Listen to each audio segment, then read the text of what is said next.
iDubbbz was huge back in the day, but now a lot of people look at him as kind of a Lolcow because his wife kind of neutered him. Babe, it's 4 p.m. Time for my OnlyFans shoot. Yes, honey. Every time there's some kind of mass shooting, Sam's picture always ends up finding its way into newsrooms as the killer. Sam totally walked out of this looking like a fucking champ, and iDubbbz walked out of this looking like a complete idiot. Edgy lately, standing for what's right.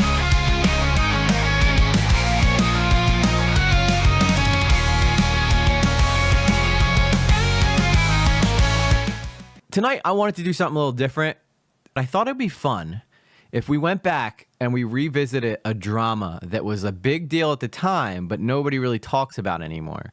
I think it'd be fun to do a retrospective on a drama that I wasn't around for. And iDubbbz versus Sam Hyde at the time was such a big deal. And I've been kind of learning a little bit about it, but I think it would be better if I stopped learning about it and just decided to just review some of the stuff that happened on stream.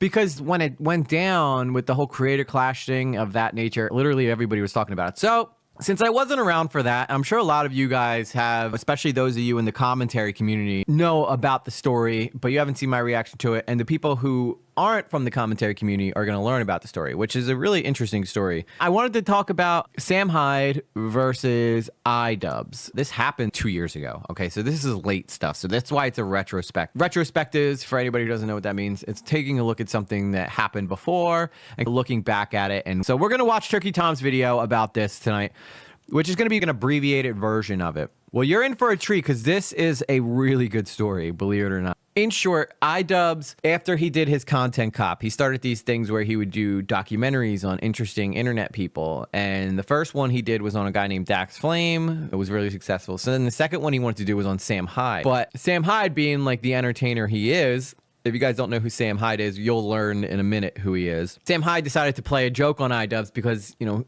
he wanted to just give iDubbbz a really entertaining video. Eventually, iDubbbz realized that he was being messed with a little bit and then just never released a documentary. So then Sam Hyde released the documentary instead because he also was recording footage during the time. And then that kind of pressured iDubbbz to release the documentary after all. That ended up getting Sam Hyde banned from Creator Clash, which is a big boxing event that takes place with YouTubers near and far, I say, near and far. We're going to learn all about that stuff. So without further ado, let's get into it. iDubbbz, I'm gonna get you. I'm coming for you. Uncut. I want him to get the tattoos, lace it off, get a normal haircut, get rid of Yoko Ono. That's poisonous. That relationship is poisonous. We're going to learn about all these people, don't worry. Sam Hyde. They're two of the most important names in internet culture, pushing the boundaries of what is acceptable to joke about and influencing an entire generation of content creators. On paper, the two seem like they would get along, or, at the very least, be able to produce some interesting content together. The latter is true. Audiences have been enamored with their interactions for the past few months in one of the more captivating online sagas from recent memory. However, to say that they get along would be more than a stretch. Users across all platforms have been discussing their apparent disagreement, which culminated in Sam being banned from Ian's latest outing, the Creator Clash. Sam's fans accuse iDubbbz of changing, leaving behind his edgy past for a more sanitized image, and even attempting to expose Sam in what was ultimately a failed hit piece. Ian's fervent defenders point out Sam's controversial past, saying his mere presence at the fight would be a liability, and criticize Sam's audience. On some level, But I feel like it's important you guys Ian know probably who these people challenges are. their lack of growth, their stagnant, negative ideologies. Despite all of the talk around this, many seem left in the dark as to what went down between the two. So today, I'll explain it all. If you're a frequent viewer of my channel, it's very unlikely you don't know who iDubbbz is. But for the unfamiliar, he's been a YouTuber for nearly a decade, receiving why I massive like Tom. success from criticizing others on and off of YouTube. First being Tom does all the explaining for me, so I could literally just sit here and just talk shit. But iDubbbz was huge back in the day. Content cop, but now a lot of people look at him as kind of a Lolcow because his wife kind of neutered him, it feels like, and now he's kind of like a very sappy, which there's nothing wrong with being sappy, but I think the problem is that if you were always this way, people would be fine with you. But the problem is that he built his career on being edgy and being controversial, only to turn around and say, you shouldn't be that way, guys. That's not okay to act like that. I just wanted to let you know that you shouldn't act like that. And that's why everybody has such a problem, because you built your house on that, but now you're turning around and then saying, shame on you if you do that. So for all of us who are trying to come up now, we're not allowed to act that way because iDubbbz says so. So we're not allowed to build our houses that way. We have to find a new way. We can't follow his path. And that's why a lot of people give him shit. Again, like I said, if iDubbbz had always been this way, I don't think anybody would really care, but it's a problem. It would be like me turning around and being like, stop making fun of Jake Weddle. I should have never made fun of Jake Weddle, and neither should you. And then people are going to be like, well, yeah, but your videos about Jake Weddle did pretty good. It's like, well, yeah, but I still shouldn't have done it. Well, why don't you take them down? Well, because I'm embarrassed by it. Blue Jay says he kind of spit in the face of his fans. Exactly, Blue Jay. Everybody who was a fan of his Content Cop series, which I'm sure Tom's going to talk about in here, liked iDubbbz because he wasn't afraid to pull punches. He always went in on these guys who he disliked. And then out of nowhere, all of a sudden, he's like, I'm really ashamed of the content I used to make, and you should be ashamed for watching it and liking it.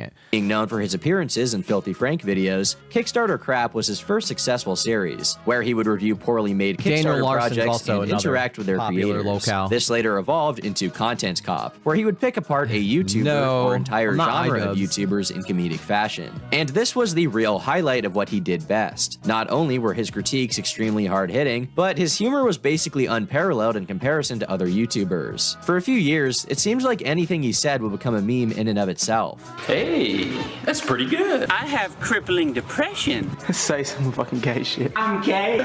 And he would use these comedic chops on his enemies as well, turning aspects of their character or content into memes that would be spread far and wide. For a time, it seems like his reputation was untouchable. Now, it's interesting to wonder if iDubbbz had started his channel today, could he make it? Because now a lot of these ideas, the iDubbbz was pioneering during this time. A lot of people liked him for that reason. But it makes you wonder, is he just happened to be the guy who got there first, or was he really just that good? A lot of people think that he probably could, but I feel like he would struggle to break out of shitter territory if he started today, I think, personally. People basically regarded him as a god amongst men on the platform. And I don't mean that lightly either. His audience was extremely loyal, and the respect he commanded was the envy of everyone who looked up to him. God bless you, iDubbbz. After a final installment of Content Cop in October of 2017, he would change the focus of his channel to smaller side projects and cease every series that had made his channel up until that point. Many assumed this was because of YouTube's demonetization policies around controversial content going into effect around this time. This caused a level of disinterest in his channel among those who had primarily come for the drama, an audience which would ultimately leave his channel as a result of his first major controversy. In March of 2020, a number of memes spread online which poked fun at iDubbbz's longtime girlfriend, Anissa Jamha. She had been previously criticized by commentary channels at length for comments she made on stream, but she, and by extension Ian, would be the subject of mockery. The girl on the screen is Anissa Jamha.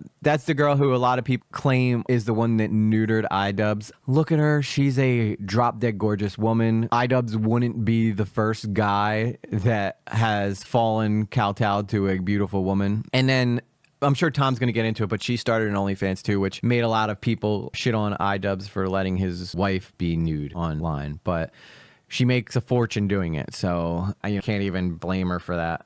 By many online users when she announced that she would be posting content to OnlyFans, a website dedicated to not safe for work content. Ian was called a simp and a cuck for laughs, while some sincerely believed that he had fallen from grace. Babe, it's 4 p.m. Time for my OnlyFans shoot. Yes, honey. I mean, again, can you blame her though? She's a stunning looking woman. But at the same time, I'm sure that she planned this out and saw an opportunity, was a fan of iDubbbz and was like, you know what? I bet you I could get him because I'm pretty sure I could get any guy I want.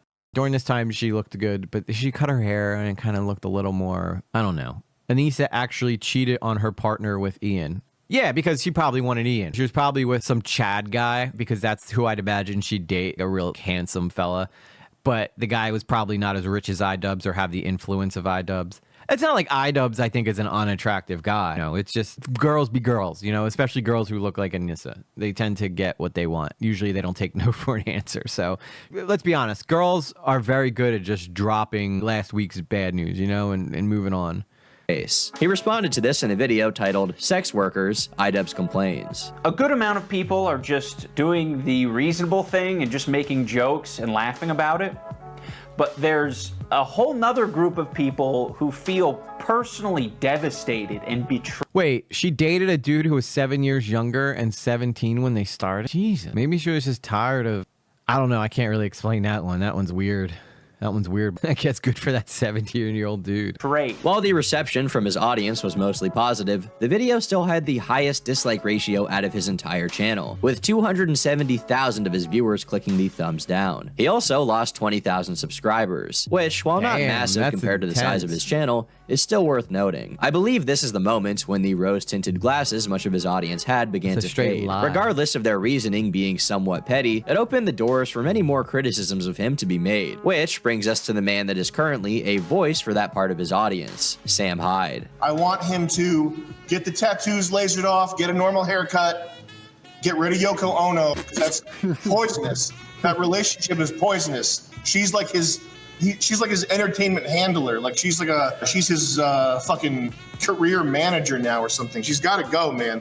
It is interesting too, because on one hand, it makes you wonder where would iDubbbz be today had Anissa not come along. You can't not argue the point that Anissa stunted iDubbbz's career a little bit. But the guy loves the girl, right? He's in love with her. Like, he does anything for her. I don't imagine a guy like iDubbbz has many women who looks like her throughout his lifetime. So, you know, he's whipped. That's that old saying, right? He's whipped. And, you know, I guess being where he's at, he's content. He would probably have approached a legendary status. He'd probably be on the level of like H3, Ethan Klein. Yes, they are still together, Roger. I guess that's a good point. It's not like she dated him, ruined his career, and then bounced. But yeah, so that's the situation there. So at least he's staying married to her, you know? She's gonna ruin his life. It wouldn't be inaccurate to call Sam Hyde an internet legend. While he's not a YouTuber in a traditional sense, his work has played a part in inspiring both online content creators and comedians in the mainstream. In the early 2010s, Sam, Nick Rochefort, and Charles Carroll formed $1 Million Extreme, a comedy troupe dedicated to posting subversive comedy online. Some of this was sketches, and some of it was on-the-ground interviews with various individuals who they intended to poke fun at. The group was revered by their niche but loyal audience they developed online, being able to generate so much traction that they eventually made their way to the mainstream, with $1 Million Extreme Presents World Peace. So what you're saying is bullies function as a sort of social watchdog. Exactly. Well, we found that bullies tend to sniff out the troubled or stupid student. I'm tired of playing with you, fuckface! I'm not playing with you anymore! And make sure their sociopathic and bad behavior gets nipped in the bud right away before it can become a problem. The series began airing in August of 2016 and was a success for Adult Swim, with over 1 million viewers watching its premiere and over 1 million viewing the finale. Impressive metrics, especially in an era when TV has been dwindling in popularity. It seemed like all was going well, as the hard work of the three had paid off. Unfortunately, their time in the industry was ultimately short-lived. On August 25th, 2016, BuzzFeed News released an article titled, I'll take "The the Alt-Right engagement. has its very own TV show on Adult Swim." Its author, Joseph Bernstein, went on to effectively write a hit piece on the show with a specific focus on Sam. He writes, Could be Jay "In Styles. fact, there's really only one thing that separates At Night of Fire, real name Sam Hyde, from the many other members of the angry, pro-Trump internet movement that grew out of Gamergate into a force capable of roiling American popular and political culture. Sam has his own television show on Cartoon Network. While BuzzFeed was hardly pulling numbers, with the author of the article averaging no more than 30 likes on his Twitter account, the management at Adult Swim felt that there was a significant threat being posed to their image. Sam, meanwhile, attempted to convince the executives that the article would ultimately have no effect on the network's reputation.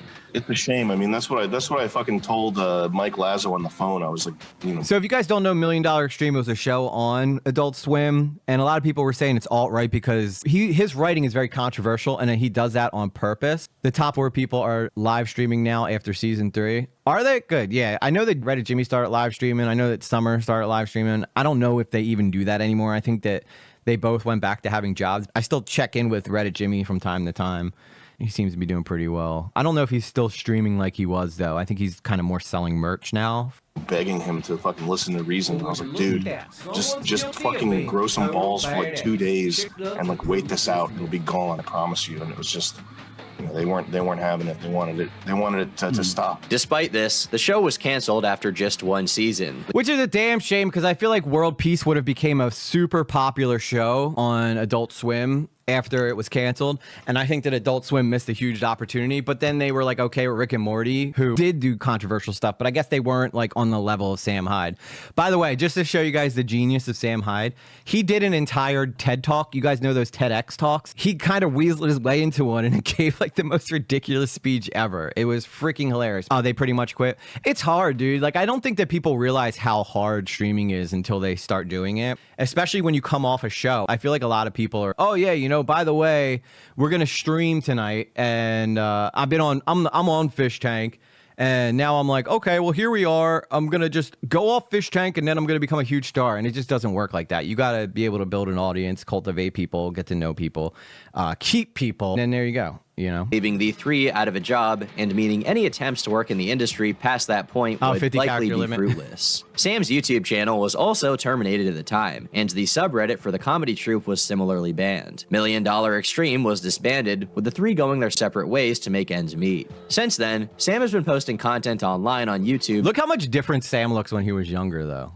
And on Gumroad, compared to those who view his comedy videos and podcast episodes on a regular basis. While what happened with Adult Swim was undoubtedly a negative experience, it did make his audience even more loyal, with them following him to every new platform he uses, despite repeated bannings, in a way that most creators simply couldn't pull off.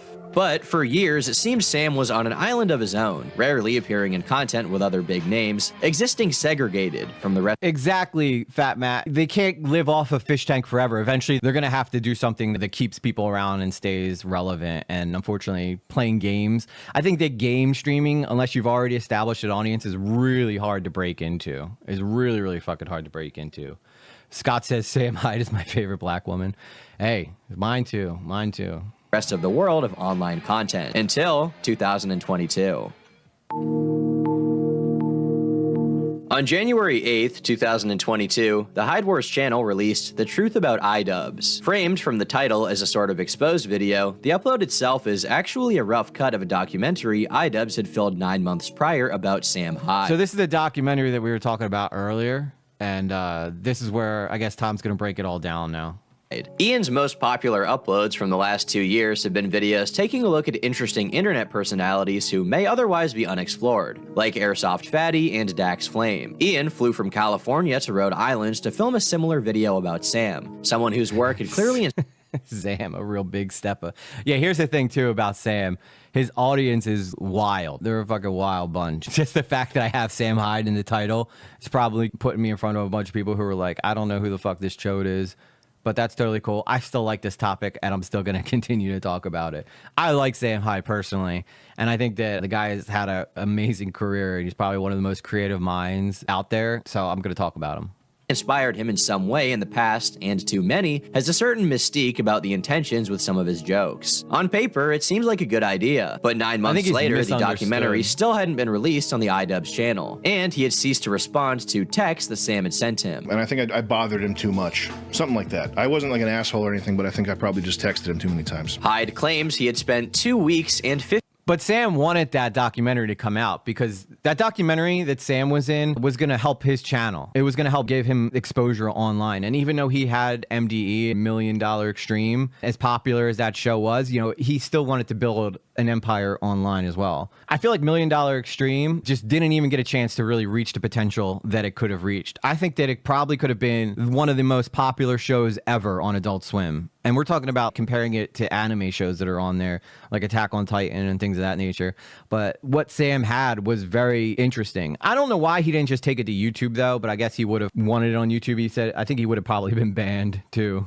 $15,000 on the video, an investment he intended to capitalize on in some way if Ian wasn't going to release his version. What follows is a series of interactions between Ian, Sam, and Sam's crew, who spent a significant duration of the video basically pranking Ian. This included pretending that they worked out of an old dentist's office in a single room basically filled with computers.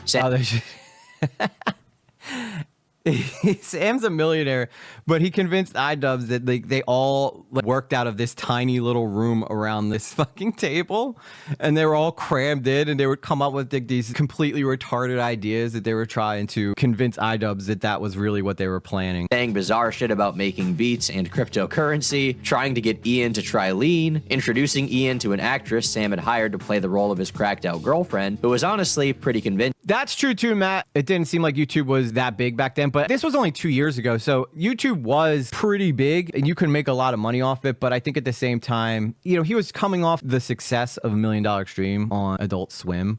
So I can't blame him for wanting to try it on YouTube, but I think that he even said to iDubbbz, I'd be banned on YouTube in seconds, which he might have, because a lot of that was right after the PewDiePie situation where he ended up getting Admageddon brought on YouTube, and it is what it is, but I do feel like MD probably could have lasted much longer, or he could have brought a version of MD to YouTube, but I think he didn't want to do it unless he could do it the way he wanted to do it. And I think he had a lot more freedom on TV than he probably would get on YouTube. As that. Anemic? Yeah, a little bit. We look alike though. Kind of weird. Okay. Dan Franken. I think I get what you were saying. No comment. As well as a number of bits, like boxing under an overpass and riding in a 3-wheeled recreational vehicle known as a slingshot. The video itself is pretty fun. Well, let's find out. Yeah, let me see what year's $1 Million Extreme aired. 2016. So his show was way before the iDubbbz stuff. But yeah, you're right. I guess in 2016, YouTube wasn't nearly the juggernaut that it is now. So you're right, Fat Matt. Funny, and the stage being set that two of the most prominent people in internet culture would be interacting during the entire thing was great. But as the video goes on, it becomes clear that Ian did not shoot the video he intended while out there. According to Sam, he got the impression that Ian wanted to shoot a sort of exposed video on him, the life of a comedian who had been canceled from television, banned from most major social media sites, and was now subsisting off of a small audience who viewed his content on alternative tech platforms. And if you know anything about Hollywood, there was no way that people were going to give Sam another job in television because of just how leftist they are. iDubbbz was kind of trying to punk me a little bit.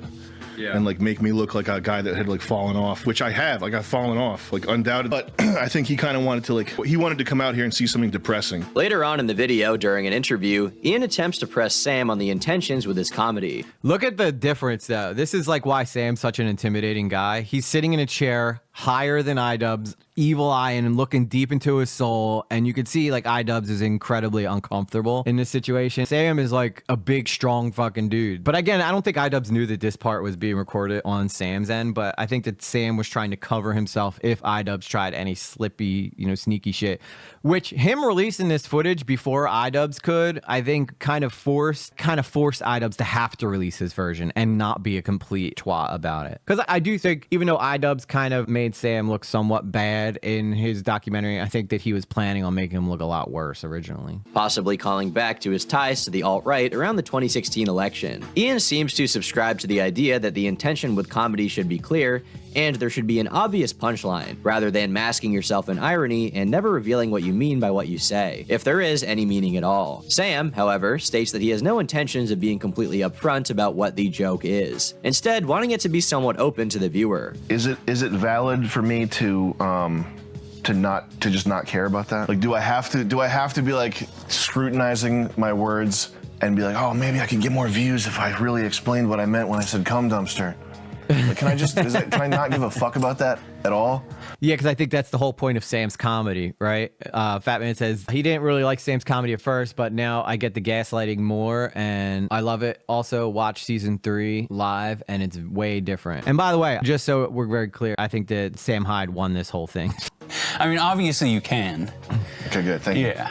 Many also took note of a part during the interview when Ian brought up something that had happened 8 years prior. Sam Hyde had created a fake Kickstarter campaign for a brony simulator video game. What's up, Ian then made a video criticizing the Kickstarter and calling it a scam, which Sam took down from YouTube via a false copyright takedown. Ian brings this up at the beginning of their interview together, at which point Sam gets visibly uncomfortable. You should have just told me, man, I'm sorry.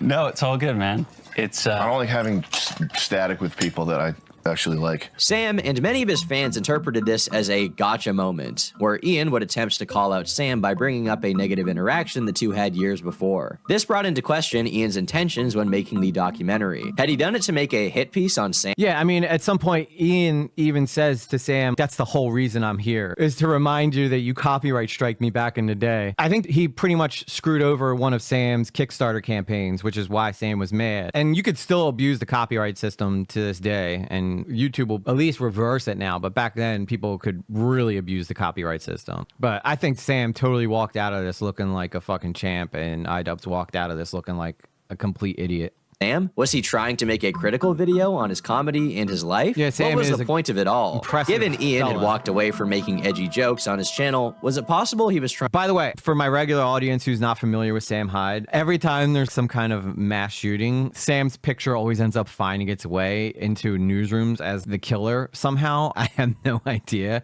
But I think that news medias are aware of it now, so they tend to kind of be a little more careful. But I think there was at least 3 different examples of news organizations showing Sam's picture and saying Sam was the one who committed the crime. The picture of the killers coming in, and it was a picture of Sam with his AK during one of his videos.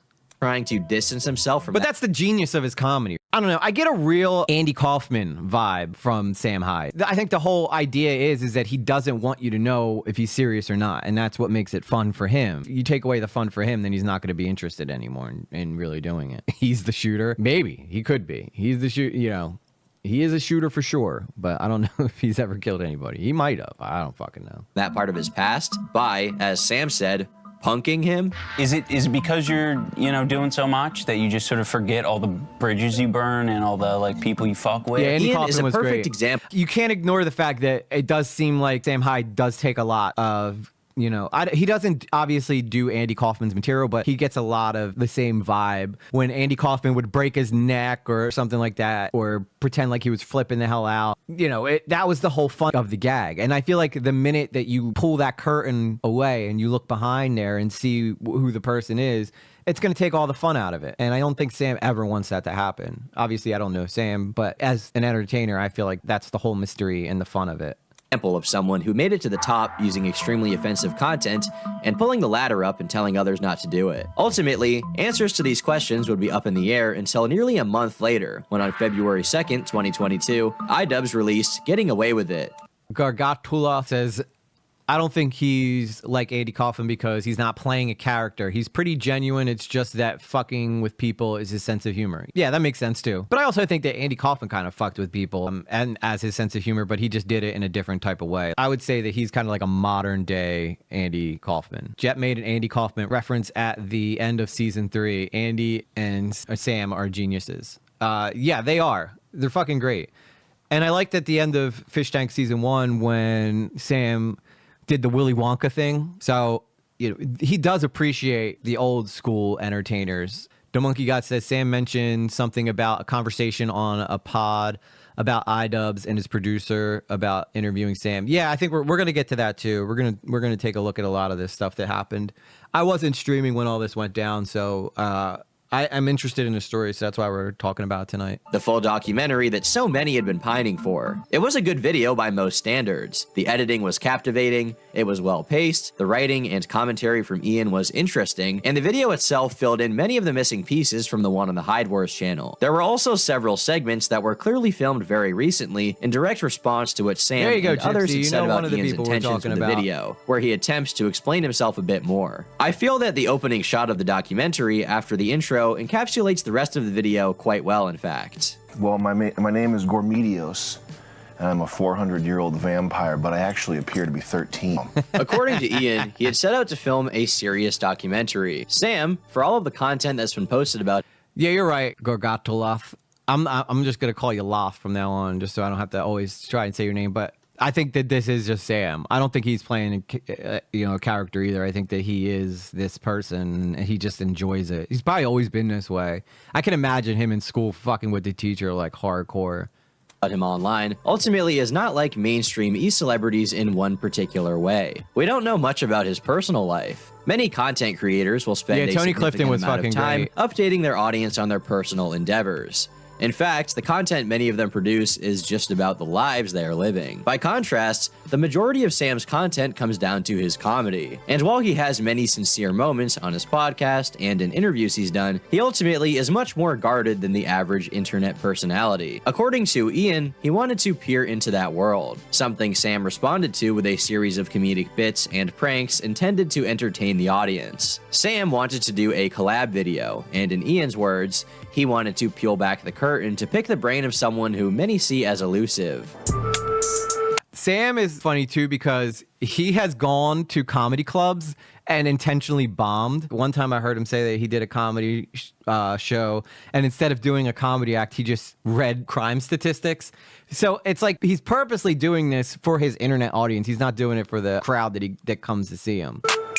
I think once Sam had revealed all the gaslighting stuff to me, he figured there wasn't really much of a reason to continue to cooperate because he had provided his entertainment, so why continue? He also directly responds to the accusation that him bringing up the DMCA claim was some sort of gotcha against Sam, stating that it was really just an interesting fact about their past he wanted to bring up rather than some serious point of contention he had with the video subject. Yeah, the video is not meant to be a hit piece. I didn't set out to do that. I was like, no one's made like a documentary, at least a good documentary about MDE or Sam Hyde. So to be fair, iDubbbz did say in his interview with Sam Hyde that he was gonna make him look like an asshole, but I don't know if that was just him trying to fuck with Sam Hyde, even though he's like way out of his league if he's trying to do that. So like, this is a great opportunity. So of course I'm gonna rack my autistic brain to figure out, okay, what things do Sam and I have in common? Well, we interacted however many years ago. Maybe that's something I could bring up in the interview.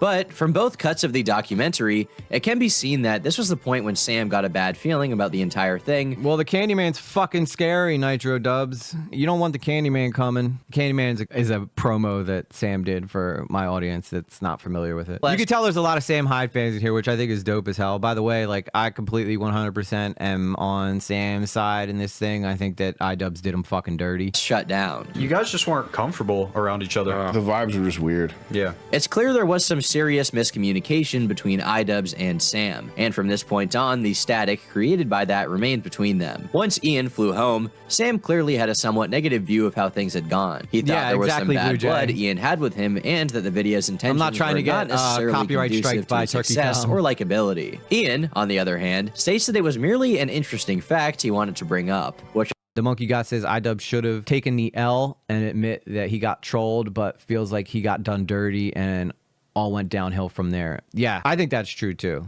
I think that's true too. I think that he probably should have just been like, well, this thing was apparently a whole troll and he got me. You know, I think a lot of people would have had a lot more respect for him if he did that. Nitro Dub says Ian should have took Sam's advice and lift weights. Now he's married to an OnlyFans whore. He probably should have. But I do think that the only reason that Ian even did Creator Clash was because of Sam. There's no way you're going to convince me that out of nowhere, all of a sudden, Ian wanted to box. That was straight from doing it with Sam. He must have really enjoyed it. Which unfortunately caused Sam to put his walls up and be unwilling to have a candid conversation with him later that day. In my personal opinion, it's not completely true that Ian set out to make a hit piece on Sam, or that he wanted to do a completely neutral documentary. Exactly, that much is already clear you're right. from the points in the video when he attempts to outline the intentions behind Sam's more controversial jokes, and spends 5 minutes explaining what irony is. People don't tend to do things for no reason. There has to be an answer here. And there are two answers.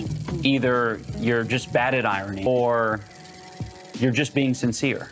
This is like the biggest cope ever. His little irony circle thing that he did in this. Ultimately, that answer is not something he got. Ian clearly wants to explain the humor of someone who blatantly does not want to make the joke dead clear. He brings up the Adult Swim cancellation as an important stepping stone in the path of how Sam got where he is today, and at some points seems to blatantly reference his affiliation with the alternative right in tandem with the implication that his humor is more than humor, and instead is reflective of his political or cultural beliefs. He intentionally doesn't make it obvious when he is or isn't joking about something.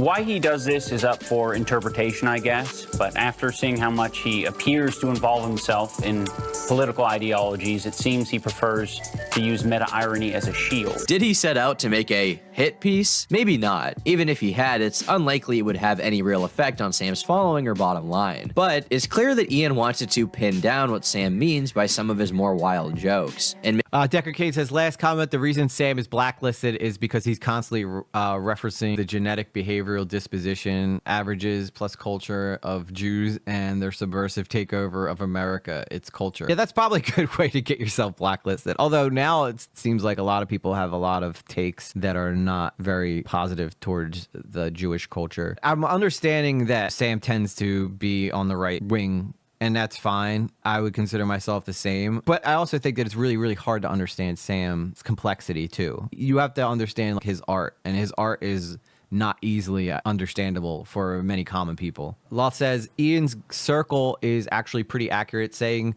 something sincere as a joke is Sam's humor. Yeah, I think he was close, and I think he did his best to break it down. But a lot of people gave him a lot of shit for the way that he did it. I guess he was trying to break down who Sam is.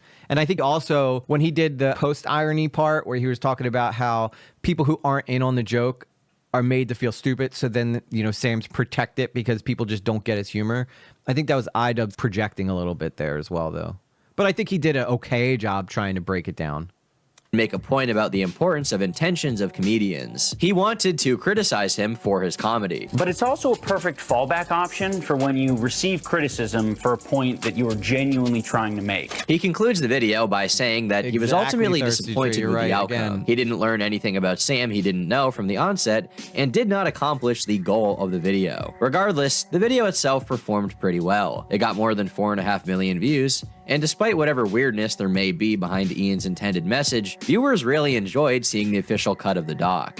I think that it's actually up to like 2 million views now. I think it's up to 2 million views from when I last looked at it. Fat Matt says, not many get it for real. Most people I try to turn on to it think that it's whack, honestly. Yeah, it's not for everybody. It's a very complex sense of humor that isn't for, as someone said, you know, closed-minded or sensitive individuals. You have to have a thick skin and a real, I almost want to say liberal sense of humor to understand it, but that doesn't have the same meanings it once did. The format of 2 documentaries happening at once is a dichotomy I wish to see in all future docs. This is the first time seeing iDubbbz completely out of place, outmatched, and just downright confused about everything. Hyde is truly a menace. Sam's goof was hilarious. What you say about Sam winning a game that only he is playing is completely true too. Good watch. After the release of the video, a short response was posted where Sam basically dissolves any tension that may still remain by saying that he enjoyed the video for what it was, and ultimately he was thankful for someone with such a big audience to basically promote his name on a larger platform. It helped him in exposure, and got his name out there even more, which he was glad about. For the time being, the drama, so to speak, dissipated, and people just got to sit back and enjoy the 2.5 hours of content provided by the 2 videos. But with Ian's most recent endeavor, things have only escalated more, to the point that I would guess the 2 aren't going to be on talking terms anytime soon.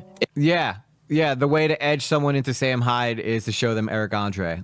Yeah, and I like Eric Andre. I think that he's pretty fucking funny. His movie was hilarious when he breaks out into song and stuff. I think it was genius that he did an entire movie with a bunch of people who didn't even know that they were in a movie. Like, that's brilliant. And then, you know, Sam Hyde is another level up from that. I think it's the only way you can really explain it. That's a good way to explain it, Thirsty Tree. If ever again. Now we're on the creator clash. In the last few years, combat sports have become an increasingly relevant piece of the cultural zeitgeist. Now, it's not only traditional boxers, but also YouTubers and Twitch streamers who are challenging each other to fights. Seeing a clear market for that kind of content, but wanting to do things a little differently, iDubbbz announced the Creator Clash on March 25th of 2022. I've specifically gotten people who don't have names like FaZe Knuckle. Like, of course, FaZe Knuckle is gonna want to box. We got the most insane lineup of people you'd be like, oh no, you have no reason to fight. Why are you doing this? And that's exactly why we're doing it. A decent amount of the marketing for the event was spent talking about how this one would be different. It would supposedly avoid the performative forced drama of other influencer boxing events, and instead be taken seriously by everyone involved. And the fighters would be unorthodox picks. Most of them had no fighting experience. What's more, the event is all for charity, with the proceeds going to a good cause. So if you like mystery loot boxes, I mean, this event is for you, and it's hella cheap. Some of the fighters named would be Matt and Ryan of Super Mega, The Odd Ones Out, Michael Reeves, and Just a Miz, among many others. With such a diverse cast, audiences were hyped for what was to come, and fighters began promoting the event on their own social media pages to hype up their followings. One fighter in particular was Harley of Epic Mealtime, someone extremely important to the history of the platform. He already had a boxing trainer who was teaching him proper technique and getting him ready for the fight, as did everyone else on the card. But it was at this point that a familiar face made a public offer to turn him into a savage. You've conscripted Sam Hyde to get you in punching form. Sam had already been attempting to get into the world of e-celebrity boxing for around half a year. He had posted several videos and tweets challenging political streamer Hassan Piker to a boxing match, who had done his best to ignore the offer despite repeated pestering. It's likely that Sam figured if he couldn't actually fight one of these guys, why not do the next best thing? Harley flew to Rhode Island to train, and over the next few weeks would make podcast and interview appearances discussing the training Sam had been doing with him. And I was like, okay, so if I go and I fight Sam Hyde twice a day, every single day for 7 weeks. I mean, you're in good shape there. A single game grump should be pretty easy for me.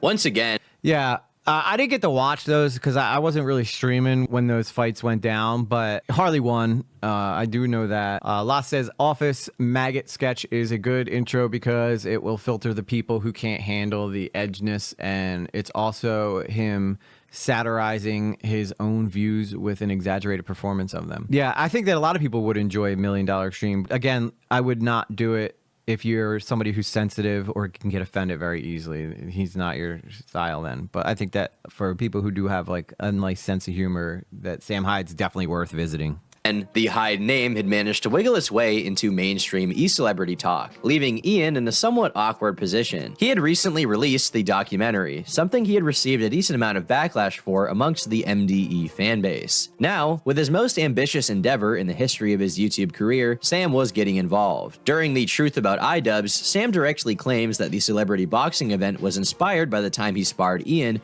during the filming of the doc. It's just something I don't tolerate. It's just something I don't accept or tolerate. Oh man, this is the other kind of fucked up thing, is that he's doing like YouTube boxing now, and I planted this seed in his head. And the next few months. Yeah, see, exactly. That, like I said, there's no way that iDubbbz of all people would all of a sudden come up with the idea that I'm gonna be a boxer. Like what he's had nothing combat sports related in his whole entire life. Now all of a sudden he wants to be a boxer, but the only reason he wants that is because he sparred with Sam for like 2 minutes, and Sam punched him in the stomach. He was like, oh. Once, there would be several Twitter spaces and interviews where he echoed the same sentiment. Anytime his name is mentioned, iDubbbz and Anissa. See, look at Anissa's hair. She got a fucking bowl cut. Why would she do that to herself? I don't get it. Maybe she was trying to make herself less attractive or something. I don't know. That haircut is not doing you any favors, honey. The Demi Moore Ghost look is out.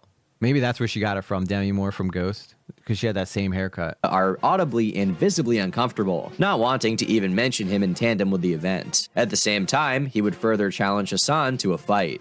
Oh, we have Sam here. Sam, you know, there was talk of you being on this card. Oh, fucking. How does Keem always find his way into my videos? I don't think it's happening now. It sounds like it's not going to happen.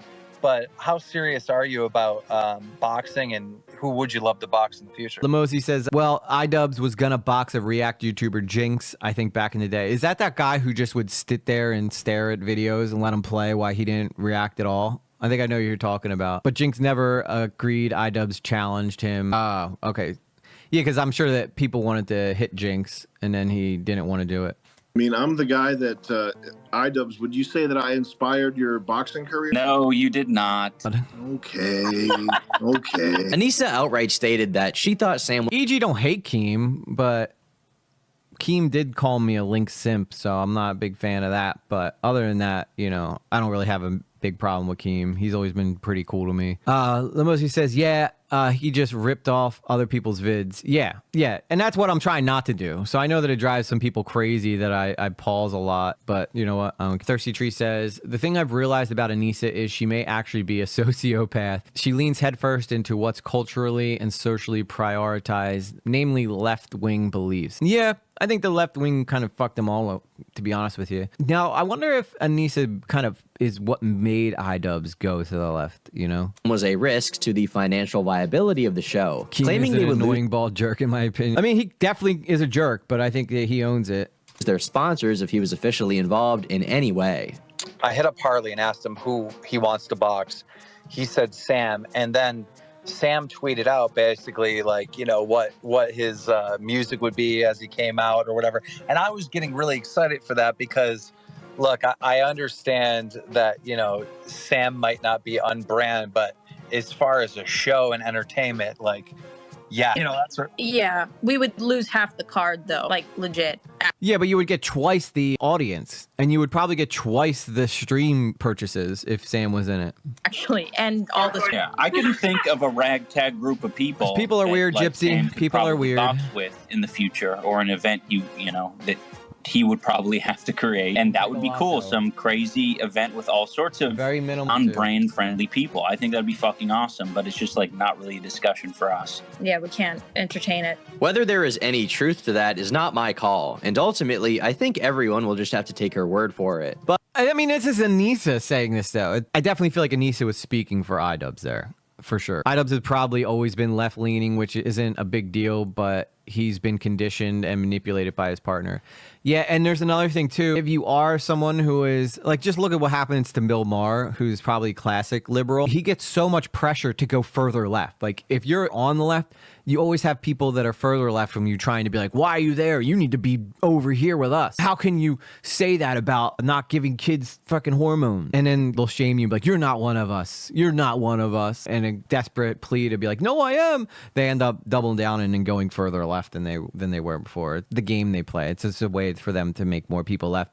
Even though I think that what it does, it just pushes people to the right. But whatever the case, it was clear that they really did not want Sam involved in any way, and were likely concerned with even the level of influence he did have in training Harley. This once again brought up a discussion amongst Ian's fanbase of him changing. The guy had initially made his career off of being outlandish and explicitly anti-censorship. He seemingly went out of his way to do and say things that no sponsor would ever want to associate. Oh my God. With. And now, here he was not.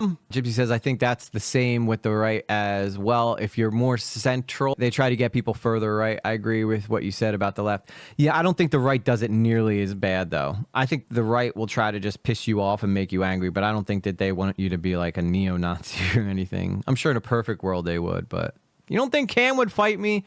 Cam Nuggets, if you watch this, I challenge you to a battle. Lamosi says, kind of crazy how different Ian changed after Anissa. Well, that's what happens when you get yourself a woman with some big old boobies. Outside of them, there seemed to be no real Jake issues Weddle, going yes, on Blue during Jay. the lead up to the I'd event. love to fight Jake Fighters Weddle. continued to excite their own fan bases. At just $25 per pay-per-view, it was certainly more affordable than most celebrity boxing events. And it gave fans an opportunity to see people who you would never think would fight, hopefully knock some teeth out. May finally came, and despite the doubts of some, the event was a massive success. With over 100,000 people purchasing the pay-per-view, it certainly wasn't That's a the guy struggle from to get Super Mega audiences just to getting check out the straight event. whooped. And in the end, what they got was extremely entertaining. Fighters like Just a Minx, Michael Reeves, and even iDubbbz himself really stole the show. Although, in the end, he did lose to his opponent, Dr. Mike. One of the most entertaining fights overall, despite its brevity, was between Harley and Aaron of Game Grumps, during which Harley kind of wiped the floor with him. I want them to know what's going down. The dog, I'm talking to you. I'm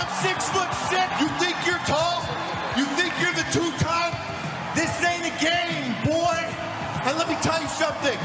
That bulletproof vest you wear ain't gonna stop these guns. I don't think that Dr. Disrespect would ever fight, though, because the minute he gets knocked out, I think he's going to lose even more respect than he already lost when that whole stuff came out about the Twitch shit. Creator Clash overall was a success by any metric, with high viewership, positive reviews among those who saw it, and over 1.3 million raised for charity. Personally, I think it was really entertaining. Next year's Creator Clash has already been confirmed for spring of 2023, and it's expected it will receive the same fanfare if this year's is anything to go by. Once again, however, discussion around iDubbbz and Sam would spark up during and after.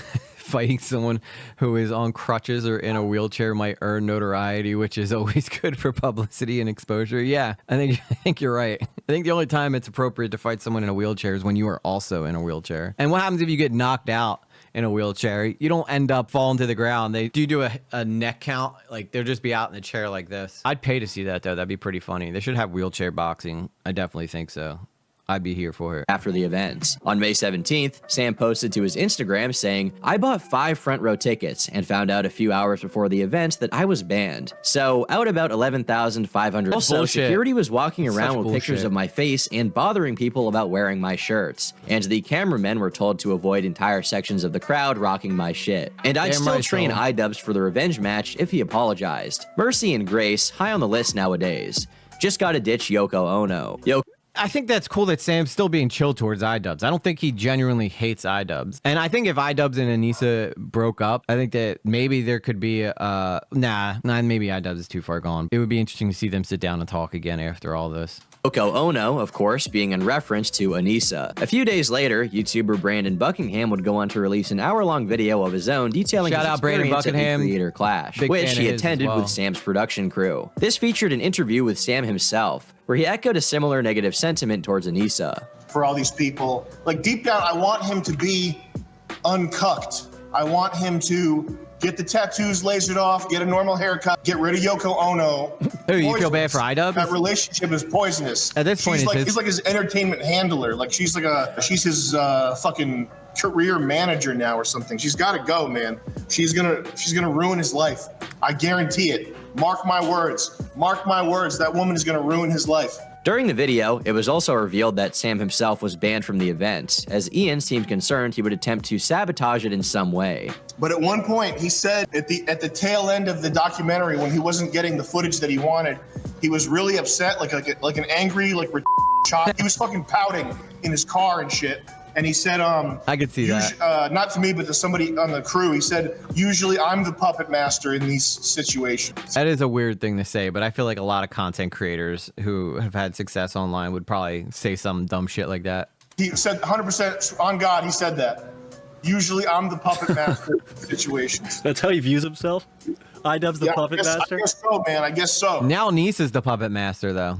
So anyway, I think that's where the anger comes from. I think that's why he doesn't want me at his boxing event. According to Jet Neptune, he and the rest of the crew were confronted by iDubbbz and Anissa, who initially wanted them all to not attend. After some discussion, it was decided that they could go, but they would not be allowed to use their front row tickets purchased by Sam himself. And Sam was not allowed in the building whatsoever. As you can imagine, the comment section is filled with people who are critical of Ian for making that move. iDubbbz Blue Jay says, I'm not 100% sure on this, but I think the money for Creator Clash 2 didn't end up going to charity. Yeah, because I think that he didn't make enough money for Creator Clash 2. It was like a big failure compared to Creator Clash 1. I mean, you're not wrong, the Monkey God. And Mosey says, so true. Anissa is iDubbbz puppet master. Yeah, she runs everything. And I think she knew what she was going to get the minute she got with him. She knew what she was taking over. She was just like, well, I think I'll just take that power. Thank you. Oh, if you want these big old boobies in your face again, iDubbbz, you better play well. Or I'm gonna go do an OnlyFans scene with another guy.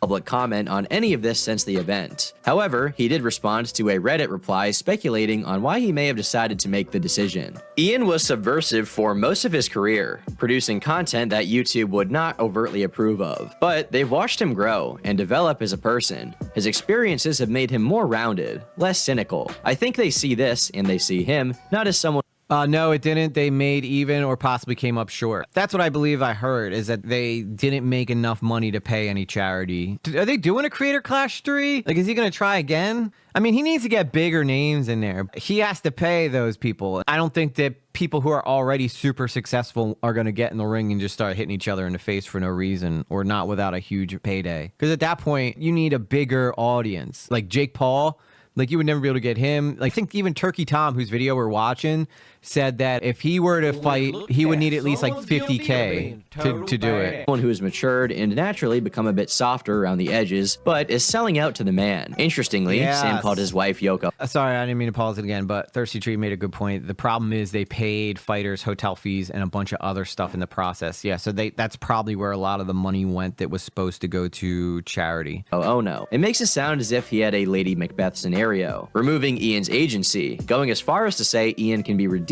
or salvaged once she is out of the picture. On some level, I think the change in Ian probably challenges their own lack of growth, their stagnant, negative ideologies. They were also butthurt that he banned Sam from the event, as he had bought front row seats. All right, we'll take a look I'm at not that sure next, why he was Blue Jay. banned. Maybe Ian thought he might try and sabotage it. But they see this as further proof of him straying from the subversive, that banning Sam is akin to cancel culture. Ian himself left a reply saying that he agreed with this explanation. Of course you did. It was your woman. As I am literally iDubbbz, I agree with this as well. I feel like if you're successful on Reddit and people love you on Reddit, chances are you're not very based. Not very based, man. And so I was just, game theory. What's this guy thinking? He's thinking he's gonna, the shooter, the terrorist mascot, he's gonna make me look bad so that he can like get one over on the people that have been trolling him for having an OnlyFans girlfriend. That's literally what does that sound insane? No, that doesn't. That sounds insane because it's like I'm trying to read someone's mind, but I knew that as soon as I saw the fucking email in my inbox. Yeah, it's just what outcome do you think this person would want? Put them together. The current strife between Sam Hyde and iDubbbz clearly represents a greater theme for their audiences overall. From the perspective of many of his former fans, Ian has become a part of the very kind of culture he used to make fun of, part of the blame for which is placed on his relationship. From Ian's view, he's simply changed as a person, deciding he's a nerdy guy who hooked up with a hot girl and then the hot girl just owns him. That's the long and short of it. It's not that complex. He's probably never had a woman like that in his life, and then the minute he got one, he's like, I gotta do everything I can to keep her, because he probably thinks in his head that he can't do better. But it would be, see, here's the sad thing too. I feel like even if Anissa and iDubbbz broke up, I don't think iDubbbz would go back to who he was. I think he would just stay who he is now. I think he's so far in. He's neck deep with this shit. To cease doing the more edgy comedy that made him popular, and instead moving towards things he feels are more constructive. In podcast appearances, he's even said that the Tana Mojo episode of The Content Cop was one of his biggest regrets on YouTube. Yeah. I was the one he that suggested, like, we can go to the play in San Francisco. I'm like, it is just in San Francisco. Yeah, that drive and everything. And now, but I don't think that's the problem, I can't believe we literally harassed an 18-year-old Not with that haircut, cop. though. Not with that haircut. That's a bad time to say it. I'm not a fan of it. At her show. It's like kind of. That's I guess when you put it that way. It is. She was probably like my most embarrassed. Like it is. It's fucking embarrassing. But I mean, it was things that a lot of people loved. I mean. Yeah. I mean, it was like I can recognize. But with the long hair, yeah. Blue Jay says I can't call Anissa attractive because her personality makes her so ugly. Yeah. I mean, she did take away one of the internet's most prized possessions, that was Content Cop, and made the guy feel bad about it, which pissed off anybody who still likes that type of content. Why it was entertaining, I could also recognize why it was completely out of line. Yeah. Keep in mind that video is one of his most popular and memorable, with the drama around it elevating his reputation to a completely new level as of its release. It was during the same video that Ian defended his use of the N-word, making an argument that it should not be held to an impossibly high standard. Either all of them are okay, or none of them are okay. Famous last words of iDubbbz. JSaw says, yeah, I can imagine the in the nutshell version of this would say, nerd gets a hot OnlyFans girlfriend who owns him. Congrats, you saved 58 minutes.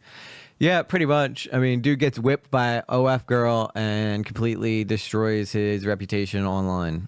But if you try to come online and tell me that I can't say a particular word, but you say words that are just as offensive, in the famous words of Tana Mojo, kill yourself. Today, meanwhile, Ian has gone on Hassan's stream to disavow his take on the subject. I still hold, I think, most of the beliefs. I just don't think that people were bringing up the whole end. There you go. Right there.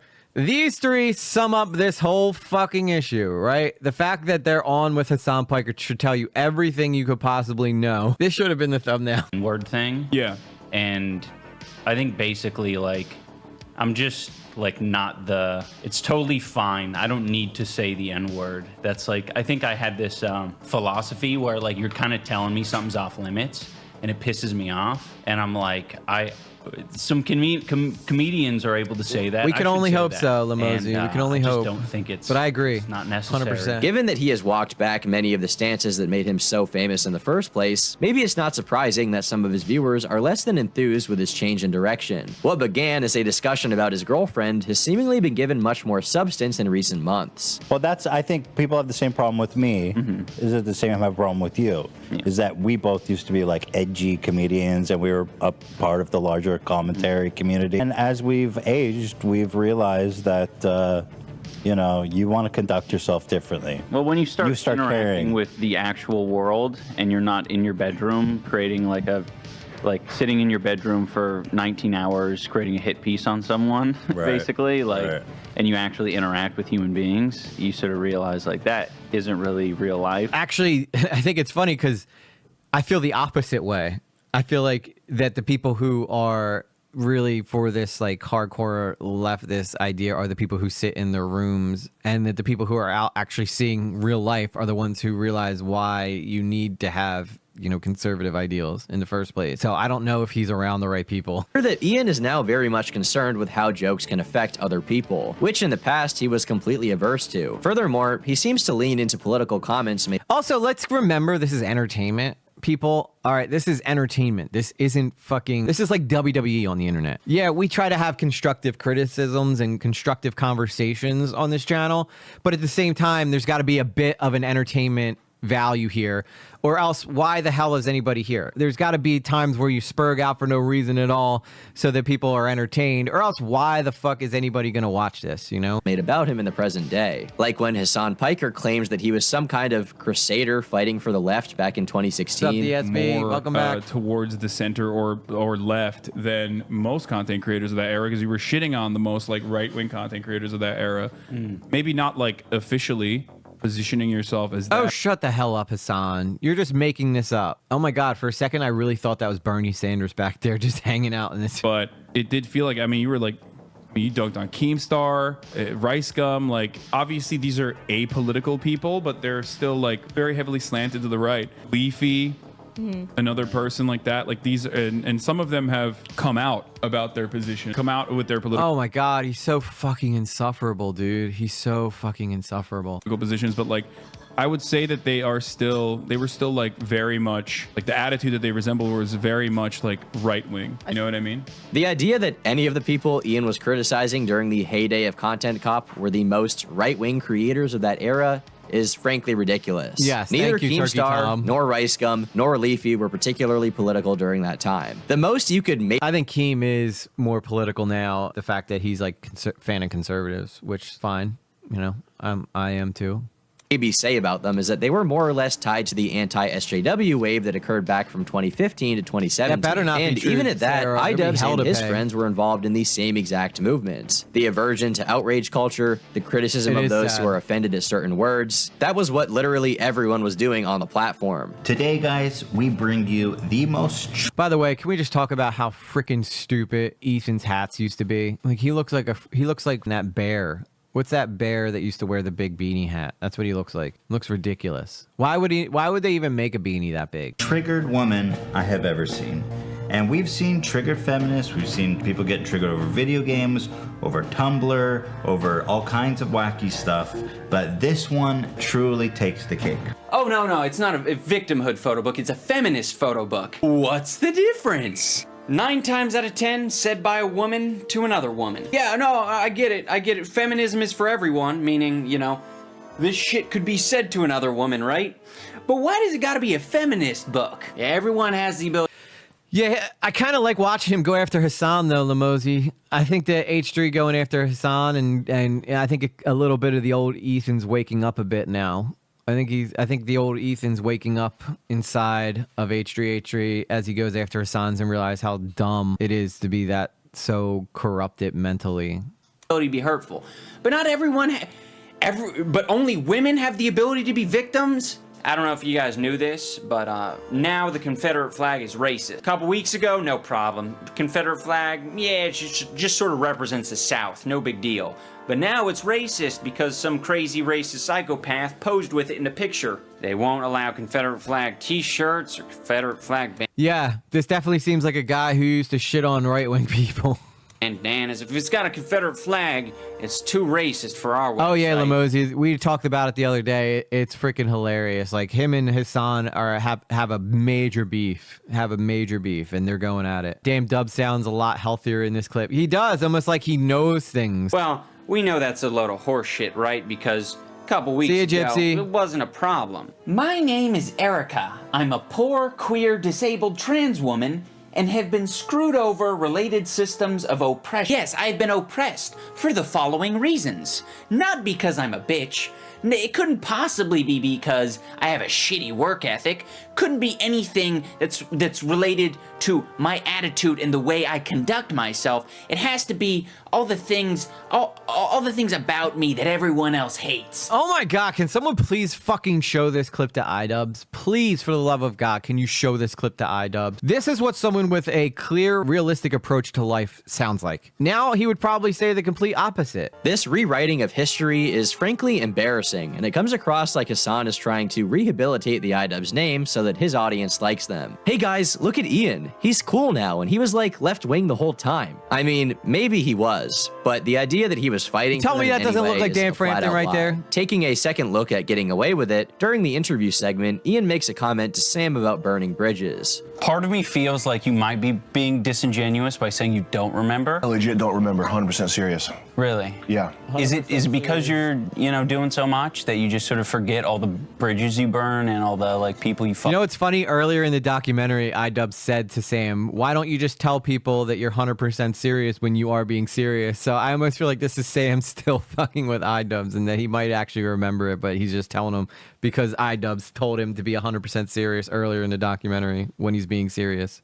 Fuck with. Did I burn a bridge with that? I could have been. It's moments like this that, while small, make it clear Ian really has no interest in being the provocateur from his past. He went from telling Tana Mojo to say the N-word to telling Sam Hyde to say that he's sorry. So is it surprising that a decent portion of his audience is disappointed with the direction things have gone? No, it's not. And it's clear that at least for now, Yeah, Sam Hyde is more than happy to be a voice for those people. He's someone who has never really disavowed his stances on anything, and despite never reaching the same level of raw popularity that Ian has, he continues to be influential for comedians like Shane Gillis and up-and-coming YouTubers like Brandon Buckingham. It's clear that iDubbbz has changed. He's not a bad person for it, nor is he a hypocrite. But, as with most people, he's now very different than he was at the height of Content Cop. Whether you like how things have gone, Dan Frampton or decide himself the has good said part he of looks his like career has iDubbbz. run its course is ultimately up to you. I've been Turkey Tom. Thanks for watching.